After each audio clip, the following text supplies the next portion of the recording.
वालेकुम students, welcome to S N point. Students, इस video में हम डिस्कस करेंगे 9th class physics unit 1 physical quantities and measurements. अब चैप्टर के नाम से ही पता लग रहा है कि आधा चैप्टर जो है वो फिजिकल क्वांटिटीज़ पर मुश्तमिल होगा और आधे चैप्टर्स में हम मेजरमेंट्स के बारे में पढ़ेंगे। तो फिजिकल क्वांटिटीज़ में हम पढ़ेंगे कि फ़िज़िकल क्वांटिटीज़ क्या होती हैं, उनकी कितनी टाइप्स होती हैं और उन्हें किस तरह लिखा जाता है और बहुत कुछ। मेजरमेंट्स की बात करें तो मेजरमेंट्स में हम पढ़ेंगे फिजिकल क्वांटिटीज़ हम कैसे मेजर करते हैं। जैसे हमारे पास मीटर, रूलर है, वर्नियर कैलिपर है, स्क्रू गेज है, ये सारे हम इंस्ट्रूमेंट इसमें पढ़ेंगे। लेकिन ये सबसे पहले हम पढ़ते हैं कि साइंस क्या है। साइंस बेसिकली एक लैटिन वर्ड से ओरिएंटेड हुआ है, सेंटिया, जिसका मतलब है नॉलेज। तो अगर हम इसकी डेफिनेशन करें तो डेफिनेशन में हम कह सकते हैं the knowledge gain through observations and experimentation is called science, कि वो नॉलेज जो ऑब्जर्वेशन और एक्सपेरिमेंटेशन से लिया। अब हम बात करते हैं 18th सेंचुरी की। 18th सेंचुरी में मैथ, फिजिक्स, केमिस्ट्री, कंप्यूटर नाम का कोई सब्जेक्ट नहीं होता, एक ही सब्जेक्ट होता था। जो भी पढ़ता तो कहता था मैं फिलासफी पढ़ रहा हूँ, नेचुरल फिलासफी, और उस टाइम के साइंसदान को नेचुरल फिलासफर्स कहा जाता। तो जो साइंस तरक्की करती गई तो 18th सेंचुरी में साइंसदानों ने इसको दो हिस्सों में तकसीम किया, फिजिकल साइंसेस और बियोलॉजिकल साइंसेस।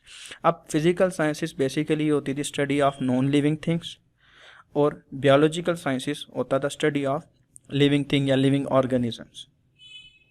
मज़ीद इसी तरह जो तरक्की होती गई, 19th सेंचुरी आई तो 19th सेंचुरी में साइंटिस्ट ने फिजिकल साइंसेस को 5 हिस्सों में डिवाइड कर दिया: जियोलॉजी, एस्ट्रोनॉमी, मेट्रोलॉजी, केमिस्ट्री और फिजिक्स में।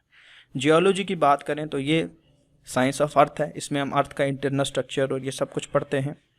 एस्ट्रोनॉमी की बात करें तो इसमें स्टार्स, मैसिव ऑब्जेक्ट्स, गैलेक्सीज और इन सब के बारे में हम पढ़ते हैं। मेट्रोलॉजी वेदर के बारे में है। और अगर हम बात करें केमिस्ट्री की तो इसमें हम केमिकल रिएक्शंस के बारे में पढ़ते हैं। हमारा क्योंकि मेन फोकस जो है वो फिज़िक्स पर है तो हम फिज़िक्स में मैटर और एनर्जी के बारे में पढ़ते हैं। तो अगर उसकी डेफिनेशन लिखूं तो वो है it is the study of matter, energy and there interaction. अब आप इसमें देख सकते हैं कि जो कंप्लीट फिजिक्स है वो सिर्फ दो चीज़ों पर मुश्तमिल है, दो चीज़ें, मैटर और एनर्जी। जस्ट इन दो चीज़ों पर हमारी कंप्लीट फिजिक्स। तो ये किस, मैटर क्या है, एनर्जी क्या है और इंटरेक्शन क्या है, इसको हम थोड़ा सा डीपली समझते हैं ताकि आपके जो कंसेप्ट्स हैं वो अच्छे से क्लियर हो सके और आपको समझ आए कि मैटर क्या है, एनर्जी क्या है। तो पहले हम डिस्कस करेंगे मैटर को, फिर एनर्जी को और फिर इंटरेक्शन को, कि मैटर और एनर्जी के दरमियान इंटरेक्शन क्या है। मैटर की बात करते हैं तो वो चीज़ें जिनके पास मैस और वॉल्यूम हो उन्हें मैटर कहते हैं। जैसे आपके घर में गिलास, लैपटॉप, कप, कुछ भी है, पानी है, हवा है, ये सब कुछ मैटर है। इसकी 3 स्टेट्स होती हैं, सॉलिड, लिक्विड, गैस। अब आप मैटर को छू सकते हैं, लेकिन कोई ऐसी चीज़ जो छू ना सकते हो, जैसे हम कहते हैं कि ना उसके पास मैस है ना वॉल्यूम है, तो उसको एनर्जी कहते हैं। जैसे साउंड है, आप साउंड को तो नहीं ना छू सकते आप। सन से आने वाली हीट है, लाइट है, बल्ब से निकलने वाली लाइट है। अब इन तीनों चीज़ों को आप नहीं छू सकते, तो ये क्या है, ये हमारे पास एनर्जी है।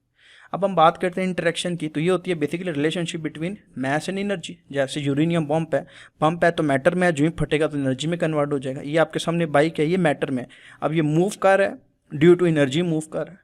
तो इसकी जो स्टडी होगी वो बेसिकली इंटरेक्शन होगी बिटवीन मैस एंड एनर्जी। अब हम बात करते हैं एप्लीकेशंस की। तो एप्लीकेशंस में पहली हमारे पास जो एप्लीकेशन है वो है कार, जो वर्क करती है मैकेनिक्स के असूलों पर। उसके बाद रेफ्रिजरेटर है जो थर्मोडायनामिक्स के प्रिंसिपल्स पे काम करता है। उसके बाद पुली, इलेक्ट्रिसिटी और बहुत कुछ है जो हमारी डेली लाइफ में यूज़ हो रही है। अब आपकी बुक के मुताबिक अगर हम हार्मफुल इफ़ेक्ट्स की बात करें तो हार्मफुल इफ़ेक्ट्स में पहले नंबर पे हमारे पास आता है एनवायरमेंटल पोल्यूशन, दूसरे नंबर पे डेडली वेपन्स।